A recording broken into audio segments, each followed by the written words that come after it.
जय हिंद। आज हम लोग देखेंगे पंचवर्षीय योजना के बारे में। तो पंचवर्षीय योजना के बारे में देखने से पहले पंचवर्षीय योजना के इतिहास को हम लोग समझ लेते हैं। तो जानते हैं कि जैसे कि हमारा देश 15 अगस्त 1947 को आज़ाद हुआ था। हमारे देश की स्थिति काफ़ी दयनीय थी, आर्थिक स्थिति बहुत कमज़ोर था। तो उस समय की जो लोग थे, नेता लोग थे, वो सोचे कि कुछ प्लान किया जाए भविष्य के लिए। तो उसी समय पहले वित्त आयोग का गठन किया गया, जिसके अध्यक्ष जो थे वो क्षितिज चंद्र नियोगी, जिसे हम लोग केसी नियोगी के नाम से जानते हैं। पूरा नाम एक बार देख लीजिए, दिमाग में रखिए, क्षितिज चंद्र नियोगी, केसी नियोगी। सोवियत संघ से नियोजन व्यवस्था लाए। अब नियोजन व्यवस्था क्या था कि वर्तमान के हालात के अनुसार भविष्य का प्लान करना। कौन लाए थे नियोजन व्यवस्था? तो केसी नियोगी। कहाँ से लाए थे? तो सोवियत संघ मतलब रूस से लाए थे। उस समय सोवियत संघ कहा जाता था, और उसे लाकर संवर्ती सूची में वो रख दिए। उसके बाद एक आयोग का गठन किया गया, जिसका नाम था योजना आयोग। ऐसे इस आयोग के बारे में कहा जाता है कि इस आयोग को भी रूस से लाया गया था, पंडित जवाहरलाल नेहरू के द्वारा। 1927 ईस्वी में जब पंडित जवाहरलाल नेहरू अपने पिताजी के साथ, मोतीलाल नेहरू के साथ यूएसएसआर मतलब वही रूस गए थे, तो वहाँ से वे व्यवस्था देखे थे, और उस व्यवस्था को 15 मार्च 1950 ईस्वी को हमारे देश में लागू किया गया, जिसका नाम योजना आयोग रखा गया। ये एक गैर संवैधानिक संस्था था। पूछता है कि योजना आयोग कैसा था? तो गैर संवैधानिक था। कहाँ से लाया गया था? तो रूस से। इसका कार्य क्या था? तो ये पंचवर्षीय योजना को बनाता था। जैसे कि जानते हैं कि हमारे देश में पंचवर्षीय योजना कुल कितने बना है? 12। लास्ट कब था? तो 2017 तक, मतलब 2012 से 17 लास्ट था। अब उसके बाद 2014 में जब बीजेपी की सरकार आई, तो उस योजना आयोग की जगह पर नीति आयोग लाया। कब नीति आयोग लाए? तो 1 जनवरी 2015 ईस्वी को। किसने लाया? तो भाजपा सरकार या बीजेपी सरकार, नरेंद्र मोदी ने। जिसके अध्यक्ष जो होते थे, योजना आयोग के भी अध्यक्ष कौन होते थे? प्रधानमंत्री। और नीति आयोग के भी अध्यक्ष कौन होते हैं? तो प्रधानमंत्री होते हैं। अब योजना आयोग जो था, वो प्रथम अध्यक्ष कौन होंगे? तो सोच सकते हैं कि जब प्रधानमंत्री होते हैं, तो हमारे देश के प्रथम प्रधानमंत्री कौन थे? तो पंडित जवाहरलाल नेहरू। ये सब सभी को मालूम ही होगा, लेकिन उपाध्यक्ष याद रखना जरूरी है, क्योंकि उपाध्यक्ष एग्जाम में पूछा जाता है। तो योजना आयोग के प्रथम उपाध्यक्ष कौन थे? तो गुलजारी लाल नंदा। कौन थे? तो गुलजारी लाल नंदा। इंपॉर्टेंट है, याद रखना है। तो लेकिन अंतिम योजना आयोग, क्योंकि अंतिम योजना आयोग कब तक था? 2017 मोदी जी की सरकार के समय। तो मोदी जी इसके अंतिम अध्यक्ष थे, क्योंकि प्रधानमंत्री होते हैं और मोदी जी प्रधानमंत्री थे। तो मोदी जी अंतिम अध्यक्ष थे। लेकिन ये इम्पोर्टेंट है, क्योंकि ये अधिकतर सभी को याद होगा। तो MS अहलूवालिया जो थे, वो योजना आयोग के अंतिम उपाध्यक्ष थे। तो याद रखना, प्रथम योजना आयोग के अध्यक्ष पंडित जवाहरलाल नेहरू, और उपाध्यक्ष कौन थे? प्रथम गुलजारी लाल नंदा। लेकिन अंतिम योजना आयोग के अध्यक्ष कौन थे? तो नरेंद्र मोदी। और अंतिम योजना आयोग के उपाध्यक्ष कौन थे? तो अहलूवालिया। अब उसके बाद राष्ट्रीय विकास परिषद बना। कब बना था? इसका डेट पूछा जाता है एग्जाम में, 6 अगस्त 1952 का। इसका कार्य क्या था? तो पंचवर्षीय योजना का अनुमोदन या सहमति देता था। कौन? राष्ट्रीय विकास परिषद।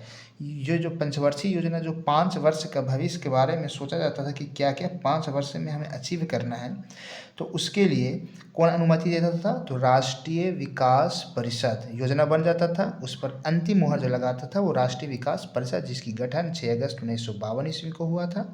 इसका कार्य था पंचवर्षीय योजना का अनुमोदन या सहमति देना। इसके सदस्य होते थे। ऐसा ही नहीं कि ये मतलब कोई भी एक सदस्य होता था और उसको अनुमति देता था। इसके सदस्य होते थे। कौन कौन सदस्य होते थे? तो PM इसके अध्यक्ष होते थे। सभी राज्यों के CM होते थे इसके सदस्य, और योजना आयोग के भी सदस्य होते थे। ये भी एक गैर संवैधानिक संस्था था, जिस तरह से योजना आयोग भी एक गैर संवैधानिक संस्था है। तो आप लोग कमेंट बॉक्स में हमें बताएं कि नीति आयोग जो है, जिस तरह से योजना आयोग और राष्ट्रीय विकास परिषद एक गैर संवैधानिक संस्था था, उसी तरह नीति आयोग जो है वो किस प्रकार की संस्था है। चलिए अब हम लोग देखते हैं पंचवर्षीय योजना को एक एक करके। तो प्रथम पंचवर्षीय योजना, डेट अभी आप दिमाग में हल्का रखिए, लास्ट में ये याद हो जाएगा। तो प्रथम पंचवर्षीय योजना की जो कार्यकाल था 1951 से 1956, क्योंकि स्वतंत्र भारत का जो प्रथम जो सरकार चुनाव के माध्यम से हुआ था वो 1951 ईस्वी में। हालांकि चुनाव 1951 से 52 तक चला था, लेकिन प्रथम पंचवर्षीय योजना की जो शुरुआत माना जाता है 1951 से 56 तक, 1951 से 56 के बीच में, मतलब 5 साल रहा था। किसके मॉडल पर आधारित था? तो हेराल्ड डोमर के मॉडल पर ये आधारित था। आगे हम लोग देखेंगे इसमें प्रथम पंचवर्षीय योजना में आप पूरा डिटेल से दिमाग में रखना है। तो मॉडल किसका मॉडल था? तो हेराल्ड डोमर मॉडल के आधार पर था। उद्देश्य इसका क्या था? तो उद्देश्य था कृषि उत्पादन का बढ़ाना। कृषि जो उत्पादन था, क्योंकि उस समय हमारे देश का मुख्य जो अर्थव्यवस्था का साधन था वो कृषि ही था। तो उस समय उसका उद्देश्य पहला क्या कहा गया कि कृषि उत्पादन को बढ़ाइए। उसी समय अब जब कृषि कीजिएगा तो उसके लिए पानी चाहिए। तो उसी समय भाखड़ा नांगल, दामोदर घाटी, हीराकुंड बांध परियोजना को चालू किया गया। किसने चालू किया? तो उस समय प्रधानमंत्री कौन थे? तो आप सोच सकते थे कि प्रथम प्रधानमंत्री कौन थे भारत के? तो पंडित जवाहरलाल नेहरू। तो भाखड़ा नांगल, दामोदर घाटी, हीराकुंड बांध, ये तीनों आपको दिमाग में रखना। ऑब्जेक्टिव बहुत पूछा जाता है इससे सवाल। तो भाखड़ा नांगल, दामोदर घाटी, हीराकुंड बांध चालू उस समय किया गया था।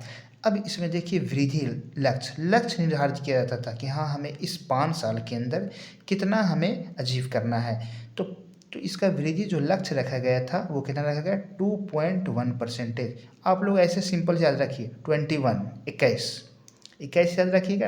अगर दशमलव में याद रखते हैं तो भूलने का चांस रहता है। 21 याद रखिए कि इसका वृद्धि लक्ष्य जो था वो 21 था, लेकिन प्राप्त इससे भी ज़्यादा हो गया। कितना हो गया? तो 3.6 मतलब 36 याद रखिए।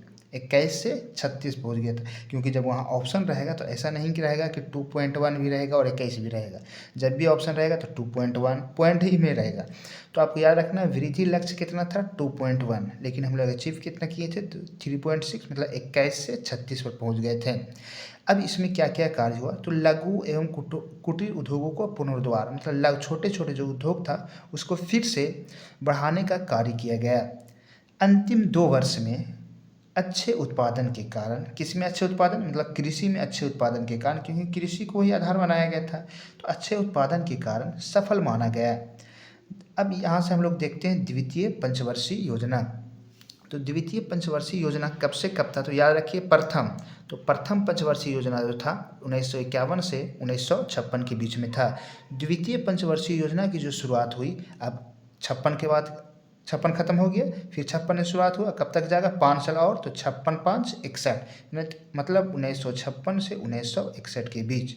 अब ये किसके मॉडल पर, मतलब किसके दिमाग का उपज था? तो प्रशांत चंद्र, जिसको हम लोग क्या कहते हैं? पी से प्रशांत और सी से चंद्र, महान लोविस, शॉर्ट में हम लोग महान लोविस याद रखेंगे, पीसी महान लोविस, लेकिन पूरा नाम आप दिमाग में रख सकते हैं प्रशांत चंद्र महान लोविस।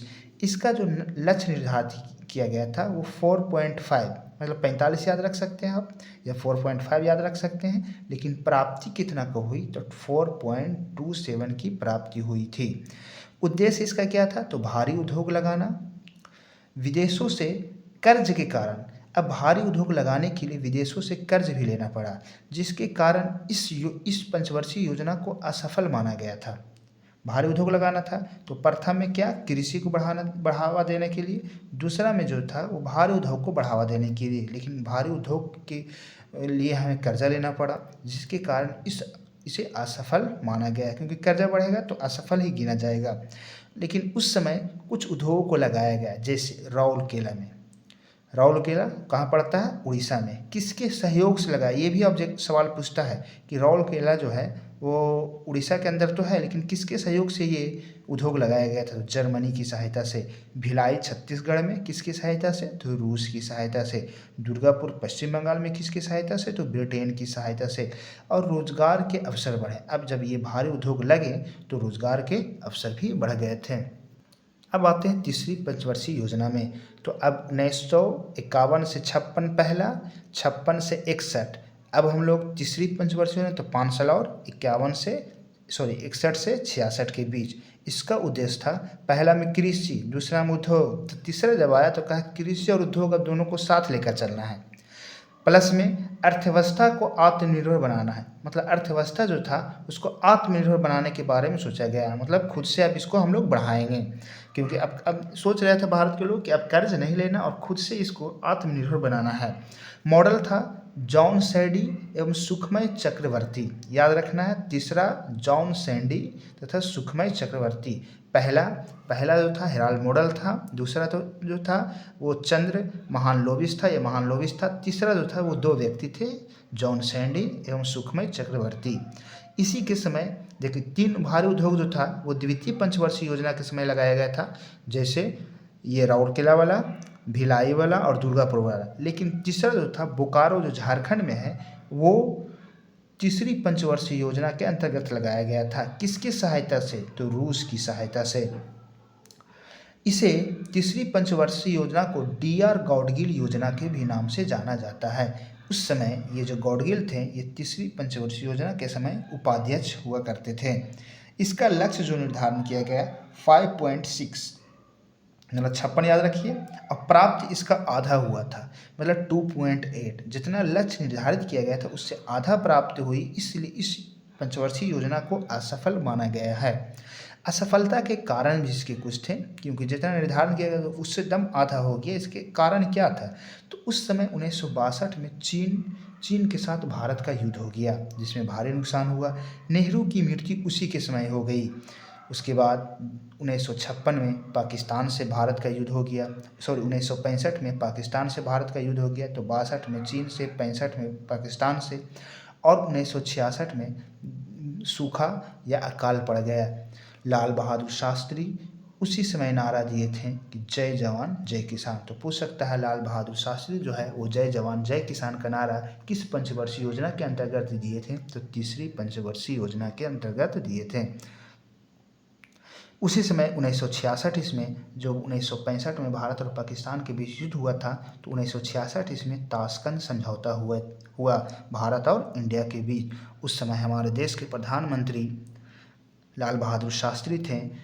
वो रूस में, उज्बेकिस्तान उस समय रूस में पड़ता था, तो वहाँ एक मीटिंग हुआ जिसे ताशकंद समझौता कहते हैं 1966 ईस्वी में।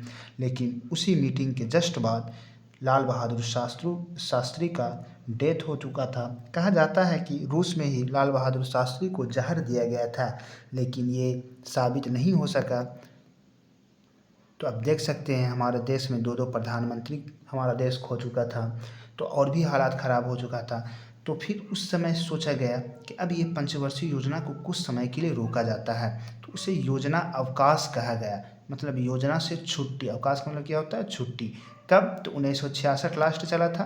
1966 से 1969 के बीच योजना अवकाश, मतलब इस पंचवर्षीय योजना को रोक दिया गया। तो अब चलते हैं चौथी पंचवर्षीय योजना की तरफ। तो जैसे कि हम लोग देखें कि योजना अवकाश लाया गया 1966 से 69 के बीच, जिसे वार्षिक योजना कहा जाता है, मतलब हर एक वर्ष लाया गया। इसी के बीच तो पूछेगा कि योजना अवकाश कब से कब तक था? तो याद रखना 1966 से 69। अब इसी बीच प्रथम हरित क्रांति लाया 1966 ईस्वी में। प्रथम हरित क्रांति आया कब? 1966 ईस्वी में। मतलब तीसरी पंचवर्षीय योजना के लास्ट में, क्योंकि तीसरी पंचवर्षीय योजना 1961 से 66 के बीच में चल रही थी, तो उसी के समय 1966 ईस्वी में प्रथम हरित क्रांति आया। कहा जाता है कि हरित क्रांति जो था तीसरी पंचवर्षीय योजना के अंतिम समय में आया था। तो पूछ सकता है कि हरित क्रांति तो तीसरी पंचवर्षीय योजना के अंतर्गत। विश्व में जो था हरित क्रांति के जन्मदाता किसे कहा जाता था? तो अमेरिकी वैज्ञानिक थे नॉर्मन बोरलॉग। विश्व के अंदर पूरे विश्व में कौन थे? तो अमेरिकी वैज्ञानिक नॉर्मन बोरलॉग। लेकिन भारत में अगर बात की जाए तो स्वामीनाथन, जिसको भली भांति जानते हैं। 2024 में इन्हें भारत रत्न से सम्मानित किया गया है। हरित क्रांति जो शब्द दिए थे वो विलियम गार्ड दिए थे। हरित क्रांति शब्द विलियम गार्ड के द्वारा दिया गया। तो विश्व भर में नॉर्मन बोरलॉग, भारत में स्वामीनाथन। हरित क्रांति शब्द विलियम गार्ड। इसमें मोटे अनाज पर जोर दिया गया। मोटे अनाज पर जोर दिया गया, याद रखना है कौन से अनाज पर? तो मोटे अनाज पर जोर दिया गया। इसमें गेहूं के उत्पादन में बढ़ोतरी हुई। किसमें बढ़ोतरी हुई? तो गेहूं के उत्पादन में बढ़ोतरी हो गई। लेकिन कमी हुआ था उत्पादन में। किसके उत्पादन में? तो दलहन एवं तिलहन में कमी आ गया। गेहूं बढ़ गया लेकिन दलहन एवं तिलहन घट गया। लेकिन चावल पर कोई भी प्रभाव नहीं पड़ा था। तो तीनों याद रखना, गेहूं बढ़ा, दलहन एवं तिलहन घटा एवं चावल पर कोई प्रभाव नहीं। हरित क्रांति का केंद्र जो भारत में माना गया था वो यूपी के शामली जगह। यूपी के शामली जगह सर्वाधिक जो लाभ हुआ इससे, वो सर्वाधिक कौन सा स्टेट का हुआ था? तो पंजाब का। अभी भी आप लोग देखते हैं कृषि के मामले में पंजाब सब चीज़ में आगे रहता है कृषि के मामले में। तो हरित क्रांति का केंद्र यूपी के शामली। सबसे ज़्यादा फायदा जो हुआ था वो किसे हुआ था? तो पंजाब स्टेट को। चलिए चौथी पंचवर्षीय योजना के बारे में हम लोग देखते हैं। तो इसका जो उद्देश्य था वो आत्मनिर्भरता की प्राप्ति स्थिरता के साथ, आत्मनिर्भरता की प्राप्ति स्थिरता के साथ मॉडल था गॉडगिल मॉडल। इसी समय 14 बैंकों का राष्ट्रीयकरण हुआ। याद रखना है कि 14 बैंकों का राष्ट्रीयकरण कौन से पंचवर्षीय योजना के समय हुआ था? तो चौथी पंचवर्षीय योजना के समय। 1971 में इसी समय बांग्लादेश का युद्ध हो गया।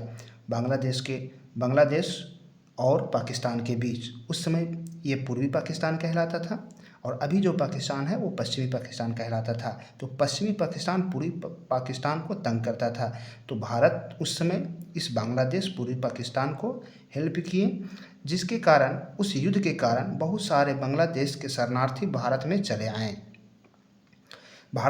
तो जनसंख्या की बढ़ोतरी हो गई। तो इससे सबसे असफल योजना माना जाता है। अब क्यों सबसे असफल योजना इसे माना जाता है? क्योंकि उस समय लक्ष्य का जो निर्धारण किया गया था कि हम लोग 5.7% की प्राप्ति करेंगे, लेकिन एक्चुअल में मिला कितना? तो 3.3। तो हमें निर्धारण किया गया था, याद रखिए 57% का, प्राप्ति हुई 33% का, इसीलिए इसे असफल माना गया। इसी समय अब सोचिए यहाँ पर कि शरणार्थी हमारे देश में बांग्लादेश के लोग आ गए थे। तो उस समय जनसंख्या ऐसे ही विस्फोट हो हुआ था। तो उस समय परिवार नियोजन लाया गया। इस योजना का मुख्य लक्ष्य में से एक था परिवार नियोजन जो था, इस चौथी पंचवर्षीय योजना का एक प्रमुख लक्ष्य माना गया था। अब हम लोग देखेंगे पाँचवीं पंचवर्षीय योजना। तो पाँचवीं पंचवर्षीय योजना डेट याद है अभी तक? पहला 51 से 56, दूसरा 56 से 61, तीसरा 61 से 66, प्लस में 3 साल रोका गया। उसके बाद हम लोग कहाँ से शुरुआत किए? 69 से। तो 69 से 74। एक चीज़ और यहाँ पर देखिए कि यहाँ पर ये तीनों हर एक 5 वर्ष पर आ रहा था, लेकिन यहाँ पर 3 वर्षों को रोक दिया गया। फिर कब से चालू किए? 69 से 5 साल 74 तक। अब हम लोग आएंगे किसमें? पाँचवीं पंचवर्षीय योजना में। तो पाँचवीं पंचवर्षीय योजना 74 से चालू होगा। तो 74 से जाना चाहिए था 5 साल, इसे कहाँ तक? 79 तक, लेकिन किसी कारण इसे 78 में ही रोक दिया गया। अब इसका क्या कारण था हम लोग आगे देखते हैं। तो इसका उद्देश्य जो था गरीबी हटाना, क्योंकि हमारे देश का उस समय और गरीबी बढ़ गया था, तथा आत्मनिर्भरता प्राप्ति, मतलब आत्मनिर्भर सब चीज़ हम लोग पैदा करेंगे, सब चीज़ हम लोग बनाएंगे, उस पर बल दिया गया। साथ ही न्याय पर भी जोर दिया गया। तो गरीबी हटाना, आत्मनिर्भरता और न्याय पर जोर दिया गया। इसका नारा था गरीबी हटाओ। कौन सा नारा दिया गया? गरीबी हटाओ। और इसी गरीबी हटाने के लिए 20 सूत्री कार्यक्रम लाया गया। अब 20 सूत्री कार्यक्रम में क्या क्या कार्यक्रम था उसके बारे में कभी और हम लोग देखेंगे। उसके बाद 1975 में ग्रामीण बैंकों की स्थापना की गई। याद रखना है कि ग्रामीण बैंकों की स्थापना कब हुई थी? तो 1975 में। कौन सी पंचवर्षीय योजना के अंतर्गत? तो पाँचवीं पंचवर्षीय योजना के अंतर्गत। उसी समय उस समय जनता पार्टी की सरकार आई। जनता पार्टी ने 1 वर्ष पूर्व 1 वर्ष पूर्व ही इसे समाप्त कर दिया। तो कौन से पार्टी ने? जनता पार्टी, जो अभी जाकर बीजेपी बना है, भारतीय जनता पार्टी। इसी जनता पार्टी को भारतीय जनता पार्टी कहे जाने लगा। तो ये 1 वर्ष पहले ही समाप्त हो गया था, इसलिए हम बोलें कि 1974 से इसे चलना चाहिए था 79 तक, लेकिन 1974 से कब तक चला था? तो 78 तक ही चला था। उस समय प्रधानमंत्री जो जनता पार्टी के बने वो मोरारजी देसाई बने थे। आगे देखते हैं न्यायपूर्ण, इसका कार्य क्या क्या था, इसका उद्देश्य क्या क्या हुआ? तो न्यायपूर्ण मजदूरी कीमत नीति अपनाई गई। एक नीति अपनाई गई थी, कौन सी नीति? तो कौन सी नीति लाई गई? तो न्यायपूर्ण मजदूरी कीमत, मतलब मजदूरों को न्यायपूर्ण मजदूरी दिया जाए, इसके लिए एक नीति अपनाई गई। इसी के बीच अनवरत योजना लाया गया, रोलिंग प्लान। अनवरत योजना कब? 1978 से फिर 2 साल चला 80 तक। उसके बाद फिर से कांग्रेस की सरकार आ गई तो फिर से वो पंचवर्षीय योजना की शुरुआत की है। तो जनता पार्टी गांधीवादी मॉडल पर आधारित थी। अनवरत योजना कौन लाए थे? जनता पार्टी। कौन सी पंचवर्षीय योजना के अंतर्गत? तो 5वीं पंचवर्षीय योजना के अंतर्गत, जो 1 साल पहले खत्म किए थे उसी खत्म कर अनवरत योजना लाए थे। अनवरत योजना जो था वो लकड़वाला ने तैयार किया था। लकड़वाला वो तैयार किए थे कौन? तो याद रखना है कि अनवरत योजना को तैयार कौन किए थे? तो लकड़वाला। बस याद रखिए लकड़वाला, तो दिमाग में रहेगा, ऑप्शन आएगा, आप टिक कर सकते हैं। इसी के समय 1975 ईस्वी में एक अधिनियम बनाया। कौन सा अधिनियम? तो 1975 का विद्युत आपूर्ति अधिनियम, ये भी याद रखना है, 1975 का विद्युत आपूर्ति नियम। इस समय जो लक्ष्य निर्धारण किया गया था, 5वां को याद रखिएगा, 4.4%, प्राप्ति हुई थी 5%। मतलब ये सफल योजना माना जा सकता है कि लक्ष्य निर्धारण था 4.4 लेकिन प्राप्ति हुई 5.0, मतलब 44, लगभग 44 से 50, इस तरह से याद रखिएगा तो याद रहेगा। तो हम लोग देखें कि 5वीं पंचवर्षीय योजना जो एकमात्र था, जो 4 वर्ष का पंचवर्षीय योजना था। तो एक बार फिर से इसका डेट को दिमाग में याद रखिए। प्रथम पंचवर्षीय योजना जो है 1951 से 56 तक चला। दूसरा जो था वो 56 से 61 5 साल, फिर 61 से 66 5 साल, लेकिन 3 बरस बीच में रोक दिया गया, बहुत सारे परेशानियां आ गया था, तो उसके लिए उसके बाद फिर चालू हुआ 1969 से 1974 के बीच। उसके बाद ये चौथी थी। उसके बाद 5वां जो था वो 74 से चलना चाहिए था 79 तक, लेकिन जनता पार्टी की सरकार ने 1974 से 78 तक ही चलाया। इसके बाद इसमें 2 साल के लिए अनवरत योजना लाए, लेकिन फिर कांग्रेस की सरकार ने इसे चेंज कर फिर से पंचवर्षीय योजना की शुरुआत कर दी है। तो इसी तरह अगर हम लोग लगातार सभी पंचवर्षीय योजना को देख लेते हैं तो दिमाग से निकल जाएगा। तो आज तक हम लोग इसका पार्ट 1 में 5 पंचवर्षीय योजना को ही याद रखते हैं। आगे हम लोग इसका पार्ट 2 देखेंगे, जिसमें हम लोग 6 से लेकर 12 तक जो पंचवर्षीय योजना था उसमें देखेंगे क्या क्या था। तो चलिए मिलते हैं फिर से इसका अगला वीडियो में। जय हिंद।